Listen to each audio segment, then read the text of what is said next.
everyone. I'm Melissa here, and welcome to your Melissa Moment.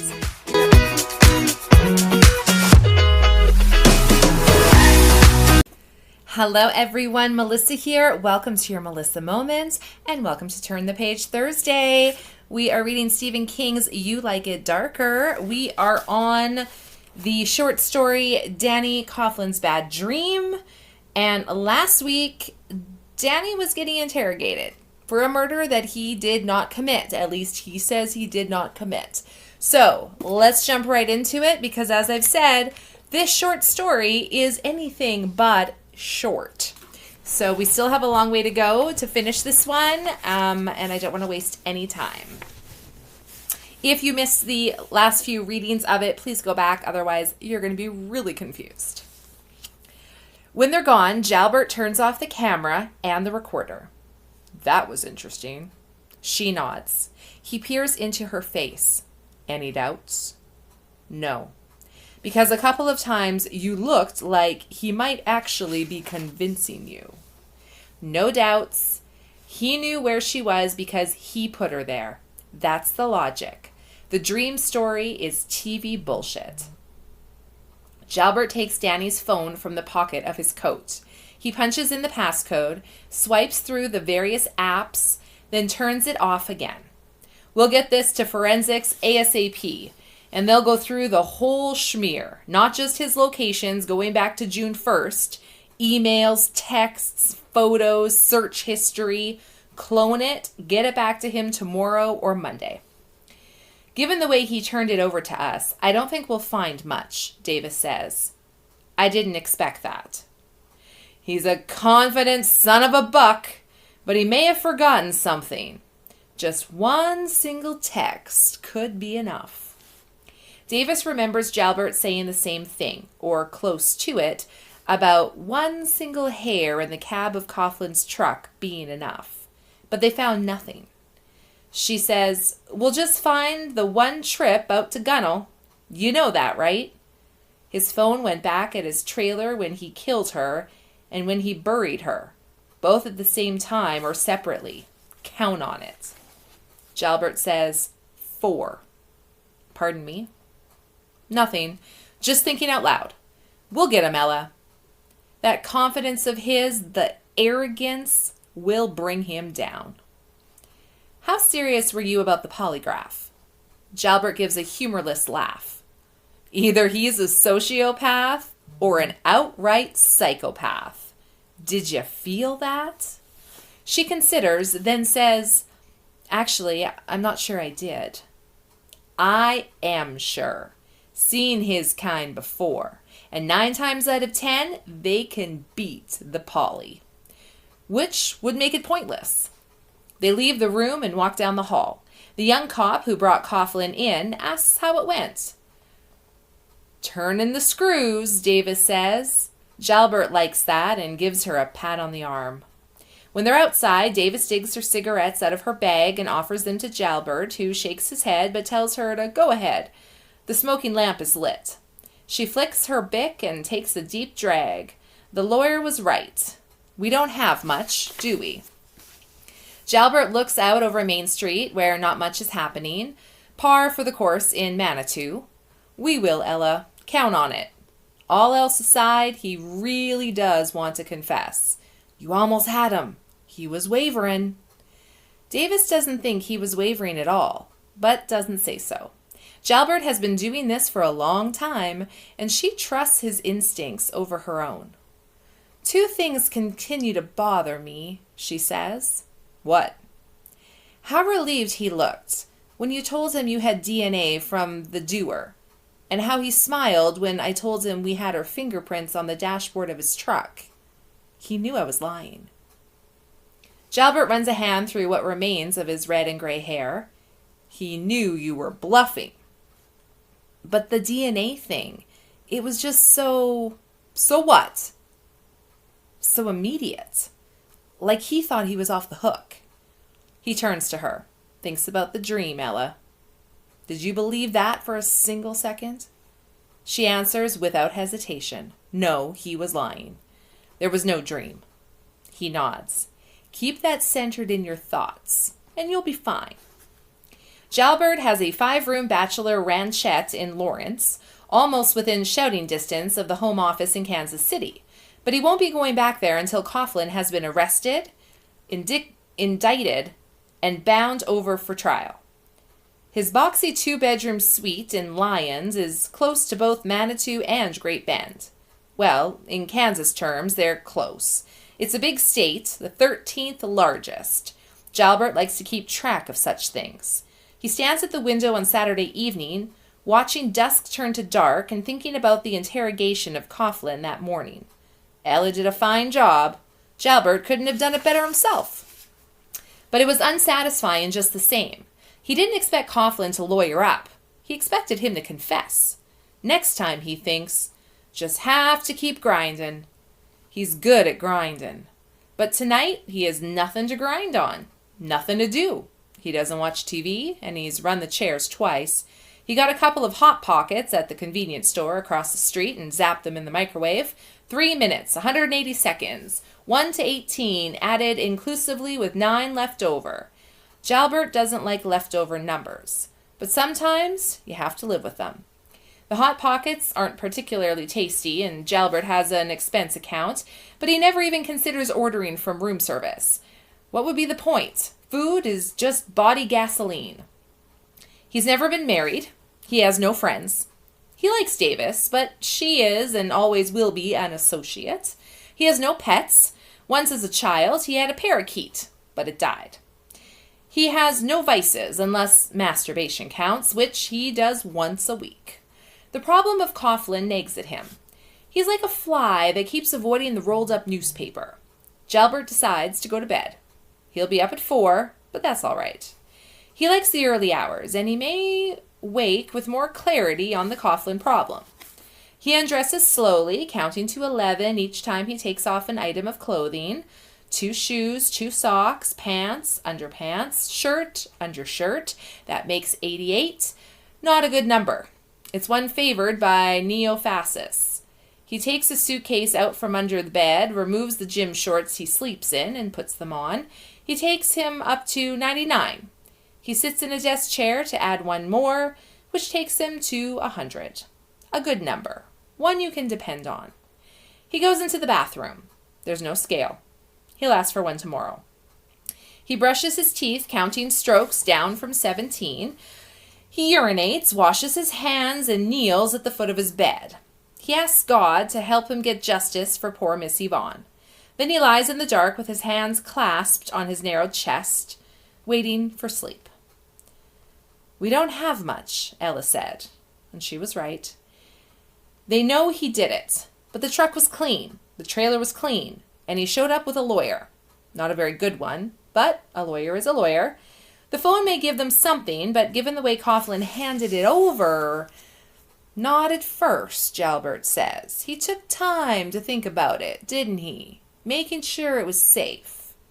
Why the lawyer? Is it possible that Coughlin doesn't want to confess until he's had his 15th minutes of fame as the psychic who dreamed where the body was buried? That he wants publicity? If that's what he wants, I'll see that he gets some, Jalbert says. And not long after that sleep takes him. For Danny, the week of the 4th of July is the week from hell. Pat Grady doesn't show up for work on Monday. Danny asks Jesse if Pat is sick. No clue, Jesse says. I work with him here. Otherwise, we don't hang. Maybe he thought because the 4th is tomorrow, we had today off too. This doesn't surprise Danny. Jesse Jackson is a young man on his way to somewhere. Pat Grady is a young man on his way to nowhere. Except maybe to the Manitou bars once he's old enough to drink. There are quite a few. Danny visited all of them back in the day. Pat strolls in around 10, starts some story about having to help his dad, and Danny tells him he's fired. Pat stares at him, shocked. You can't do that! Danny says, I just did. Pat gives him an unbelieving look, cheeks flushing, the acne on his forehead flaring. Then he heads for the door. When he gets there, he whirls around and shouts, Fuck you! Back at ya, Danny says. Pat slams out. Danny turns and sees Jesse down by the doors to the gym rolling a mop bucket. He pauses long enough to give Danny a thumbs up, which makes Danny grin. Pat leaves the parking lot with the motor of his poor old abused Mustang screaming. He lays 40 feet of rubber. That won't do your tires any good, Danny thinks, but at least Pat Grady is one stone out of a shoe. When he gets home that evening, Jesse gives him a ride. His truck is parked outside his trailer. There are smears of fingerprint powder all over the cab and a lingering smell like ether, probably from the stuff they use to look for bloodstains. The keys are in the cup holder and his phone is on the passenger seat. On Tuesday, the glorious 4th, Danny sleeps in. While he's eating a late breakfast, he remembers he took his keys, but his phone is still in the truck. He gets it, mostly to see if he's gotten a text from Margie. Something with fireworks, maybe? There's no happy 4th from her and no emails, but he's got a voicemail from his lawyer asking Danny to call. Danny has a good idea what that's about. He wishes Ball a happy holiday. Ball wishes him one right back. You're probably calling about your fee, but they didn't bring my truck back until yesterday. He's wryly aware that he sounds quite a lot like Pat. I'll bring a check around to your office this afternoon. That's not why I called. You made the paper. Danny frowns. What are you talking about? The Belleville paper? Not the Telescope. Plain's truth. Danny pushes away his cereal bowl. You mean that free handout? The one that's full of coupons? I never bother with it. The very one. Sarah, my assistant, called me about it, so I picked one up with my morning donut. It's strictly advertiser supporter, so they can give it away free. Those ads must pay pretty well because you can pick one up at every market, convenience store, feed store, and gas station across 4 counties. The content, such as it is, features local sports, right-wing editorials, and 2 or 3 pages of reader letters, mostly of the rant and rave variety.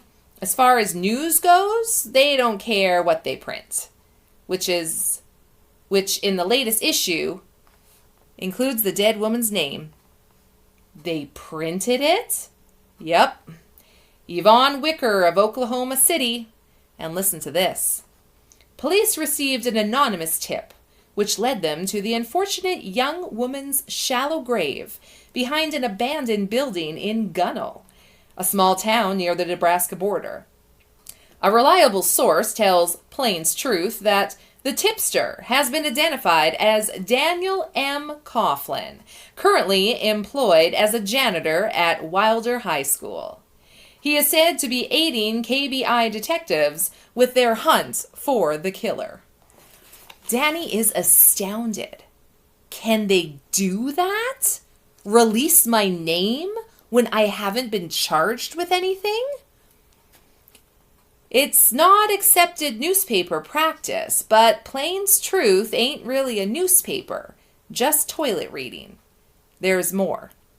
It goes on to say, when asked how Mr. Coughlin knew the location of the body, our source was mum. It doesn't tell readers to connect the dots, but it really doesn't have to, does it? Jalbert, Danny says. The hand not holding his phone is curled into a fist. Let's say I agree. Either him or Davis. Not her. Him. But try proving it. Half a dozen cops in the Manitou station knew. They saw us come in. Plus the one who gave you a ride to the air interrogation from your trailer park. Then there's the people in your trailer park. They could have made a pretty good guess why the cops were there. Sure, and Becky knew. He even told her about the dream. But still. He doesn't have enough to arrest me. So he does this? Jumping to conclusions really won't help. Come on, man. Did you see him? Hear him? Ball sighs.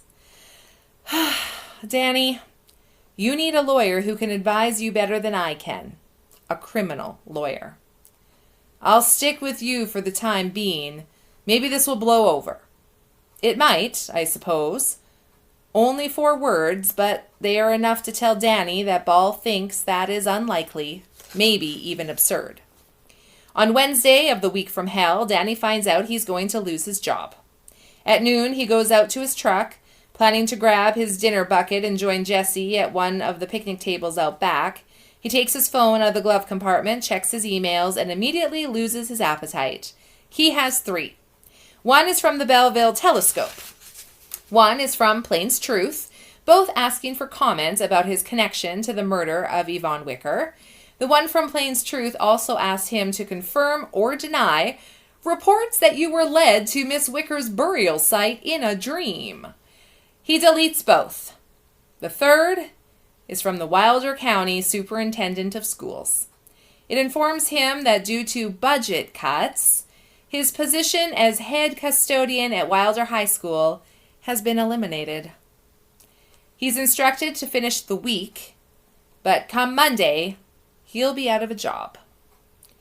Due to the regrettable sadness of this reorganization, the email continues, your salary will continue to be paid through the month of July and the first week of August.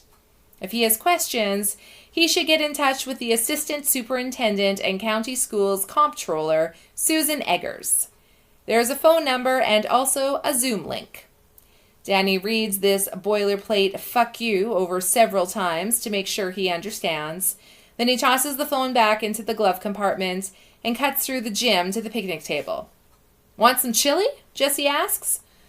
My ma always gives me too much. I heat it up in the mic. I'll pass. I've got liverwurst and cheese. Jesse wrinkles his nose as if it smells bad. Also, Danny continues, I seem to have been fired.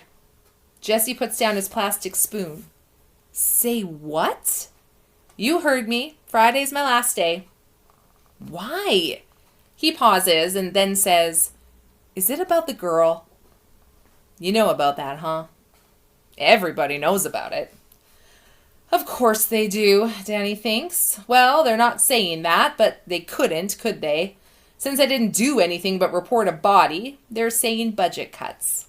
He expects more questions from Jesse about the body and how he found it, but Jesse may be the only person in Wilder or Republic County who isn't eager to know about his bad dream.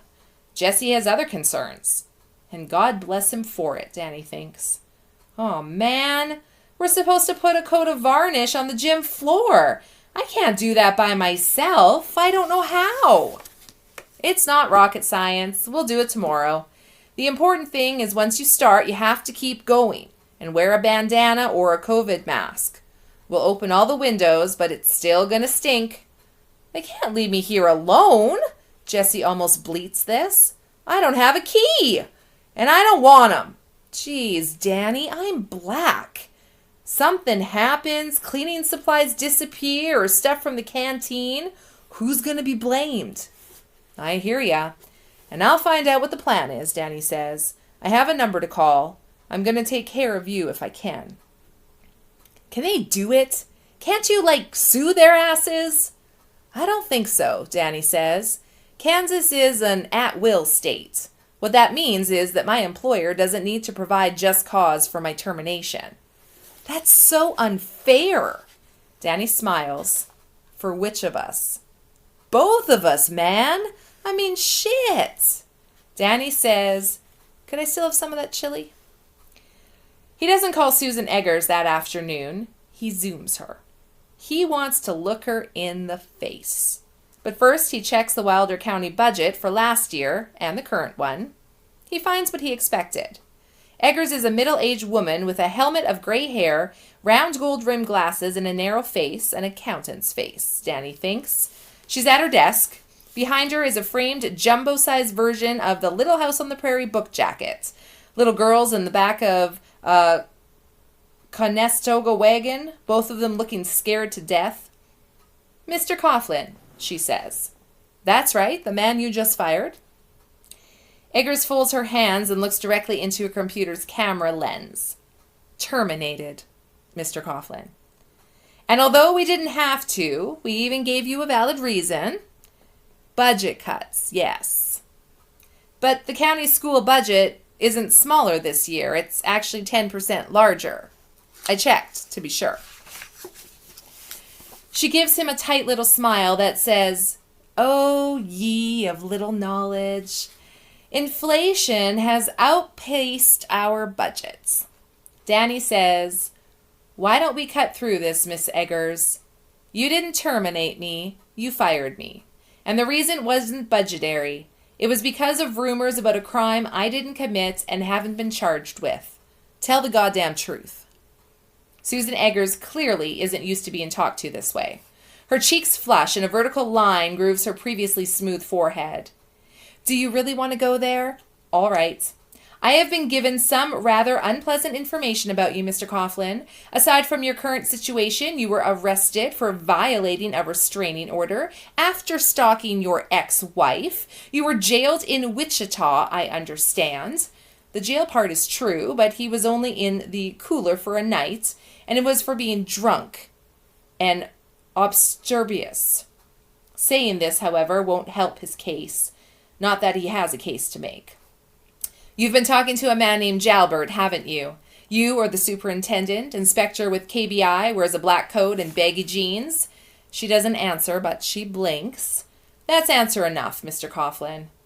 The school department has been more than generous with you, in my view. We are paying you through July for work, and the first week of August. Don't forget that. Yes, through July and the first week of August for work you won't be doing." She hesitates, clearly debating the wisdom of going forward, but he's stung her. If he wants the goddamn truth, he can have it. Let us say, for the sake of discussion, that your current situation has played a part. Your name is in print in connection with a terrible crime. What would you do if it came to your attention that a high school custodian in your district, a man who is around teenage girls every school day, was an accused wife abuser and is now being questioned by the police about a rape and murder? He could tell her that Margie never accused him of abuse. She just wanted him to stop yelling on her lawn at 2 a.m. "Come on back, Margie. I'll change." He could tell her that he has no idea who killed Yvonne Wicker. He could tell her that he's morally sure the freebie rag got his name from Inspector Jalbert because Jalbert knew they'd have no qualms about publishing it. None of that is going to make a dime's worth of difference to this woman. Are we done, Mr. Coughlin? Because I have work to do. Not quite. Because you don't seem to have thought about what's going to happen at WHS once I'm gone. The, what do you call it? Ramifications? Who's going to replace me? I have one summer hire, a kid named Jesse Jackson. He's a good kid and an excellent worker, but he can't do the job by himself. For one thing, he doesn't know how. For another, he's only 17, too young to take on the responsibility. For a third, he'll be back in class full-time come September. He will be let go as well, Eggers says. When you lock up on Friday, the key should be returned to the school principal, Mr. Coates. He lives right there in Manitou, I believe. Does Jesse also get paid for July and the first week of August? Danny knows the answer to this question, but he wants to hear her say it. If he was hoping for embarrassment, he doesn't get it. What he gets is an indulgent smile. I'm afraid not. He needs that money. He's helping out at home. I'm sure he'll find another job, like they're just lying around in Wilder County. She picks up a paper on her desk, studies it, puts it down. I believe you had another boy, Patrick Grady. His parents have lodged a complaint. They called Mr. Coates and told him the boy quit because you threatened him. For a moment, Danny is so amazed and infuriated, he can't even speak. Then he says, Pat Grady was fired for chronic tardiness and sloppy work. He wasn't threatened. He's just a common garden variety slacker. Jesse would tell you the same thing if you were to ask him, which I doubt you'll do. There's hardly any need for that. It's just one more part of the picture that's less than handsome. A picture of your character, Mr. Coughlin. Be happy that we're letting you go for budgetary reasons. It will look better on your resume when you seek further employment. And now, as I'm rather busy, the school is just going to stand empty for the rest of the summer. All else aside, Danny hates to think of that. WHS is a good old lady, and there's so much wear and tear in the course of a school year. It's July, and he's barely gotten started. And what about in the fall? Not your concern, Eggers says. Thank you for calling, Mr. Coughlin. I hope your current problems work out. Goodbye. Wait just a damn, but there's no point because Susan Eggers is gone.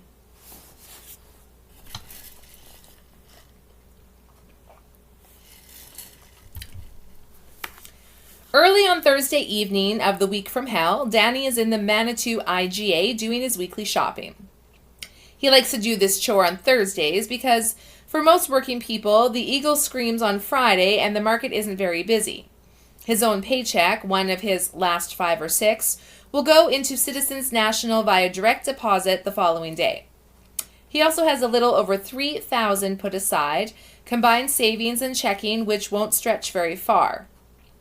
He doesn't pay alimony to his ex, but he sends her $50 or $60 every week or two.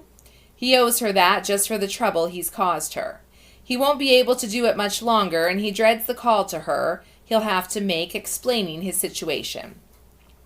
Although she probably knows already. Good news goes Pony Express. Bad news takes a jet. And he no longer has to support Stevie. Danny's younger brother is still living in the group home in Melody Heights, but he's probably bringing home more than Danny's weekly wage. Maybe he'll end up supporting me, Danny thinks. That would be a hoot. He's at the meat counter trying to decide between a 1 or 2 pound package of ground chuck, it's the cheapest, when a loud voice behind him says, Daniel Coughlin? Need to ask you a few questions. It's Jalbert. Of course it is. This evening he's exchanged his baggy black coat for a blue windbreaker with KBI on the left breast. Although Danny can't see the back of the windbreaker, he knows the same letters will be there, only bigger. Jalbert could have come up beside him and spoken in a normal tone, but he also could have chosen the parking lot. Otherwise, browsers along the meat counter are looking around, which is what Jalbert wants. I've already answered your questions. Danny drops the package of meat into his cart. 1 pound instead of 2. It's time to start economizing. If you want to ask more, I'll want my lawyer present. You have that right, Jalbert says in that same loud voice. Danny thinks the man's reddish woolly hair looks almost like an arrowhead or the business end of a rusty spear. The deep-set eyes stare at Danny the way they might stare at a new species of bug. The right to an attorney. You'll have to wait at the police station until he gets there, though. Same overloud voice. People have begun to congregate at the head and foot of the meat aisle, some pushing their carts, some just gawking. Or we can do it here, your choice. With everyone listening, Danny thinks, you'd like that, wouldn't you? Split the difference. Let's step outside. Danny doesn't give Jalbert a chance to object, just walks past him, restraining the urge to bump his shoulder on the way by, and heads for the door. It isn't as if the inspector can restrain him. Danny outweighs him by 50 or 60 pounds, and Jalbert once again isn't wearing a gun, just his badge clipped to his belt. Also, his ID on his lanyard hung around his neck. Danny doesn't look to see if Jalbert is following him. The checkout women have stopped working the registers. 2 of them he knows from the high school. He knows a lot of people from the high school, because he's worked at WHS since living in Wichita. As the outdoors slide apart to let him emerge into the warm Kansas night, it occurs to him that nobody he passed in the aisles said hello to him, although he recognized several of them, including a couple of teachers. Past the white light falling on the sidewalk from the front windows of the market, he turns to face Jalbert. You're hounding me. I'm pursuing my case. If anyone got hounded, it was poor Miss Yvonne. You hounded her to death, didn't you? Recalling some TV show, Danny responds, asked and answered. We've been through your phone. There are a great many gaps in the location log. I'll need you to explain each one if you can. No. Jalbert brows, as woolly and tangled as his receding flow of hair flies up. An odd thought comes to Danny. He may be hounding me, but maybe I'm returning the favor. Those circles under his eyes are deeper and darker, I think. No. No. Don't you want to be eliminated as a suspect, Danny? You don't want that. It's the last thing you want. He points at the bright yellow KBI on the breast of Jalbert's windbreaker. You might as well be wearing a billboard. Hey, have you lost weight? Jalbert does his best not to look surprised at this unexpected question, but Danny thinks he has. Wishful thinking, maybe. I need you to fill in those blank spots, Danny. As many as possible. No. Then you'll be seeing a lot of me. You know that, don't you? How about a polygraph? I've got my truck back, and I'll be able to go just about any day next week. Since you saw to it that I lost my job. Jalbert shows the pegs that pass for his teeth. He must eat a lot of soft food, Danny thinks. It's interesting how people such as yourself, sociopaths, are able to blame all their misfortunes on others. The polygraph, Inspector. What about the polygraph? Jalbert waves one hand in front of his face, as if shooing away a troublesome fly. Sociopaths almost always beat the poly, it's a proven fact. Or it could be you're afraid it would show I'm telling the truth. 21, Jalbert says. What? Nothing. Are you all right? It gives Danny great pleasure to ask this question. That's low and it's mean.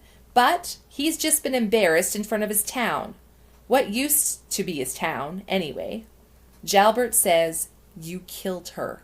I did not. Come on, own up to it. Take the weight, Danny. You'll feel better.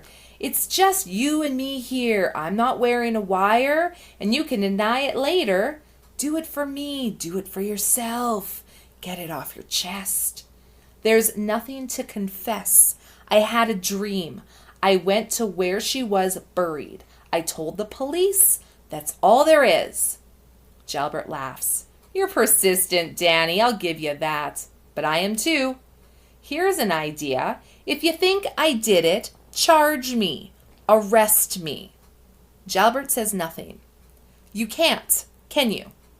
I bet you've talked to the county attorney up in Wilder City, and he's told you that you don't have enough. No forensic evidence, no video evidence, no witnesses. You've got an old man who saw me at that Texaco, but it was the same day I reported the body, so he can't help you.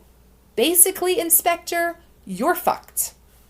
Which is funny, Danny reflects, because he's also fucked. Jalbert has seen to that. Jalbert grins and points a finger at Danny. The grin reminds him of a quarter moon in his dream. You did it. I know it. You know it. 28. Danny says, I'm going in and finishing my shopping. You can follow me if you want. I can't stop you, and the damage is done. It was done when you leaked my name to that rag. Jalbert doesn't deny it, and he doesn't follow Danny back into the IGA. His job is finished. Everyone looks at Danny as he shops. Some actually swerve their carts out of the way when they see him coming. He goes home to his trailer in Oak Grove. He puts away his groceries. He allowed himself a box of Nabisco pinwheels, his favorite cookie, and intended to eat a couple while watching TV. Now he doesn't want to watch TV, and he certainly doesn't want any cookies. If he tried to eat one, he thinks he'd choke on it. He's never felt so angry since being bullied by a bigger boy in middle school, and he's certainly never felt so cornered, he murmurs. Will he sleep tonight? Not unless he can calm down, and he wants to calm down, wants to get a hold of himself. Jalbert looks like he hasn't been sleeping, and he'd like Danny to join him in that. Get a little ragged, Danny. Do something stupid. Like to take a swing at me? Think how good it would make you feel. Try it. Is there something he can do to take some of the pressure off? There might be. He gets out his wallet and thumbs through it. Each of the investigators has given him a card with their KBI numbers and extensions on the front and their cell numbers on the back, just in case he gets tired of his unbelievable dream story and decides to tell them what really happened. He puts Jalbert's card back in his wallet and calls Davis's cell. She answers on the first ring. Her hello almost drowned out by what's going on near her, or possibly around her. It's an off-key rendition of Happy Birthday, sung by young voices. Hello, Inspector Davis, it's Stanley Coughlin. There's a moment of silence from her end, as if she doesn't know how to respond to this 7 p.m. call from her prime suspect. He thinks he has blindsided her as he was blindsided by Jalbert, which seems fair, at least in his current red-ass mood. The pause is long enough for Danny to hear, Happy birthday, dear Lori. Happy birthday to you. And then Davis is back. Give me a second. Then to the partygoers, Danny assumes it's a party, I have to take this. The singing fades as she carries her unexpected call to somewhere quieter. It's time enough for him to consider verbs. Talked? No. Interviewed? No, that's totally wrong. Questioned? Right. But also wrong. Then he has it. How can I help you, Danny? Half an hour ago, your partner ambushed me in the supermarket while I was doing my shopping. Another pause. Then, we still have questions about your locations during those 3 weeks we're concerned with. I did speak to your brother and confirmed you were there on the first weekend in June. Is he on the spectrum? Danny wants to ask if she upset Stevie. He's easily upset when he's out of his comfort zone. But he's not going to let her swerve him away from what he wants to tell her. Instead of that black sport jacket of his, he was wearing a windbreaker with KBI on the front and back. He didn't have a bullhorn and didn't need one. He was plenty loud. Not too many people shop on Thursday evening, but everyone who was there had a good listen and a good look. Danny, you sound a bit paranoid. Nothing paranoid about 30 people watching while you get rousted. I got him to follow me outside when I realized what he was up to, and you know what? There were no questions. Once we were on the sidewalk, it was the same refrain. Confess, you did it. You'll feel better. You will, she says earnestly. You really will. I called to ask you a couple of questions. It's not my job to answer your questions, Danny. It's your job to answer mine. But see, these aren't about the case, at least not directly. They're more of what I'd call a procedural nature. The first is this. Would you have come up to me in the IGA wearing your cop windbreaker and making sure everyone heard what you were asking? She doesn't respond. Come on, it's a simple question. Would you have embarrassed me in front of my neighbors? This time her reply is immediate, low, and furious. You did a lot more than embarrass Yvonne Wicker. You raped her. You killed her. What the hell happened to innocent until proven guilty, Inspector Davis? I only found her. But we've already been around that mulberry bush, and it has done nothing to do with what I'm asking. Would you have done it the way Jalbert did, especially when he had absolutely nothing new to question me about? Danny can hear the party people very faint. The pause is quite long before she says, each investigator has his own techniques. That's your answer? She gives a short, exasperated laugh. I'm not on the stand. You don't get to cross-examine me. Since you have nothing why can I not say that word? Substantive, I'm going to end this Does the name Peter Anderson mean anything to you? That's Anderson with 2 S's. Why would it? He's a writer for a freebie newspaper called Plains Truth. They printed Ms. Wicker's name. Is that usual procedure? Giving out the names of murder victims when their next of kin hasn't been notified? They were notified. At last, Ella Davis sounds flustered. Last week. But the telescope didn't have it. Or if they did, they didn't print it. Plains Truth did. And what about my name? They printed that too. Is giving out the names of people who haven't been charged with a crime part of KBI procedure?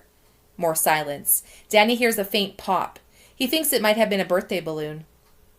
Your name was printed? You're actually claiming that? Pick up a copy and see for yourself. We know who leaked it, don't we? And we know why. He has nothing concrete, only a story he refuses to believe, can't believe, doesn't have enough imagination to believe. The same is true of you. But at least you didn't give my name to the only rag that would have run it. That's why I called you. Danny, she stops there before she can maybe say, apologize? Danny doesn't know what the word on the tip of her tongue, but he's pretty sure. She rewinds. Your name could have been leaked to that paper by any number of people. Very likely by one of your neighbors at the trailer park. Your idea that Frank Jalbert is persecuting you is absurd. Is it? Yes. Let me tell you what I know about Plain's truth, Danny says. I picked up one on my way home from work. It's my second to last day. I've been let go. I have to thank you for it, too. She makes no reply. It's mostly ads with a few local news stories thrown in, plus the crime stories. They love those. Anything from cow tipping to arson. It gets people to pick the damn thing up. Danny, I really think this conversation has gone on long enough. He plows ahead. There are no crusading reporters on the Plains Truth staff. They don't do investigations. Anderson and a couple of others sit on their asses and let the news come to them. In this case, Wicker's name and mine. Somebody picked up the phone and gave it to them. If you're going to ask me to find out who did that, you're dreaming. Reporters protect their sources. Danny laughs. Calling the guys who work for that rag reporters is like calling a remedial math kid Einstein. I think Peter Anderson will give you a name, if he got one. Just push him a little, the way you push me. Silence, but she hasn't ended the call. He can still hear the party, very faint. Is Lori her daughter? A niece? A name. Not the name, Danny says. If Anderson even asked for one, Jalbert would have said he's with the Manitou PD or the Highway Patrol and hung up. A reputable paper wouldn't have published an anonymous tip without another source, but they did, and happy to do it. It was him, Inspector. I know it, and I think you know it too. Goodbye, Danny. Don't call me again, unless you'd like to confess, that is. Shot in the dark time. Has he been spouting random numbers, not having to do with anything, just off the cuff? Nothing. Don't want to talk about that. Okay. Wish the birthday girl, he begins, but she's gone. He immediately calls Stevie in Boulder. His brother answers, as he always does, sounding like a recorded voicemail message. You have reached Stephen Albert Coughlin. Hi, Stevie. It's... I know, Stevie says, laughing. Danny Boo Banny, Banana Fanny Faux Fanny. How you doing, brother man? That says everything Danny called to find out. Ella Davis didn't tell Stevie that his big brother was under suspicion of murder. She was careful? Maybe more. Maybe the word he's looking for is diplomatic. Danny doesn't want to like her, but he does a little bit for that. Stevie has his special ability, and he's developed, slowly, some social skills, but he's emotionally fragile. I'm in good shape, Stevie. Did my friend Ella Davis call you? Yes, the lady. She said she was a police inspector and you were helping them with a case. Are you helping them with a case, Danny Bobani?